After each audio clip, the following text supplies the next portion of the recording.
Pues en este primer episodio vamos a hablar de qué depende la riqueza de las naciones, o de las regiones, o de las provincias.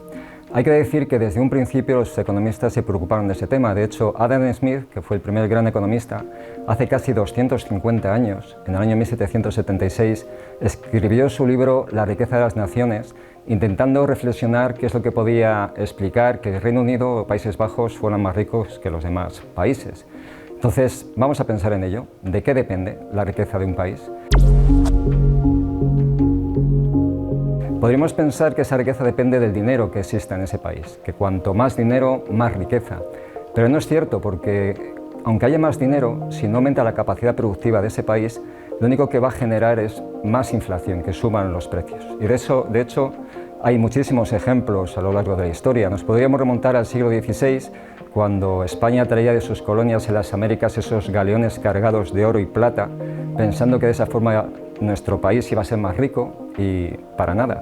Lo único que generó ese volumen enorme de metales preciosos traídos de las Américas fueron subidas de precios en tiempos de Carlos I o de Felipe II. O ejemplos más recientes, tenemos en el siglo actual casos como los de Argentina o Venezuela, donde la enorme cantidad de dinero que hay en circulación por distintos motivos, en el caso de Argentina para financiar la deuda externa o en el caso de Venezuela para compensar la caída de los ingresos del petróleo, ese enorme caudal de dinero en circulación lo único que ha generado es una enorme inflación. Es más, se denomina hiperinflación, porque es una inflación que supera los 3 dígitos. De hecho, en 2023 la inflación en ambos países superó el 200%, lo cual quiere decir que los precios en promedio en ese país se triplicaron. Si fuera cierto que cuanto más dinero tenga ese país, más riqueza, se eliminaría la pobreza del mundo. Y un país cualquiera, como por ejemplo Burundi, bastaría con que su Banco Central emitiera dinero para eliminar la pobreza. Y no es así. Entonces, si no depende de la cantidad de dinero que tenga un país su riqueza, ¿de qué depende? Pues la respuesta es sencilla.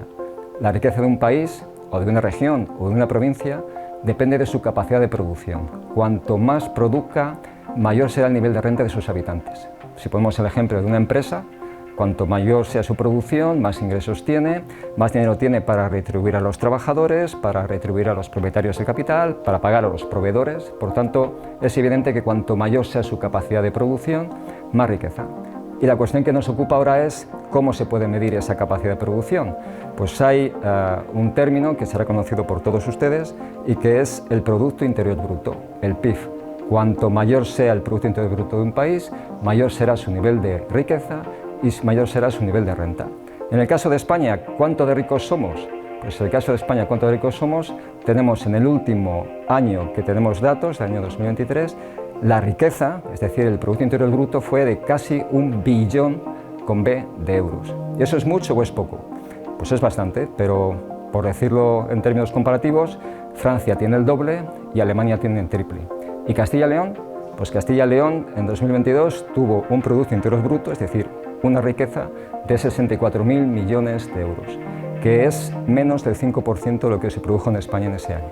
Y para acabar, ¿qué pasa con Palencia?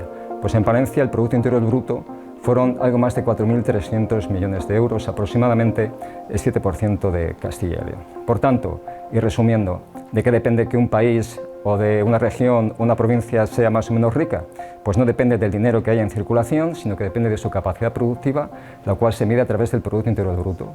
Y de eso hablaré en el próximo espacio.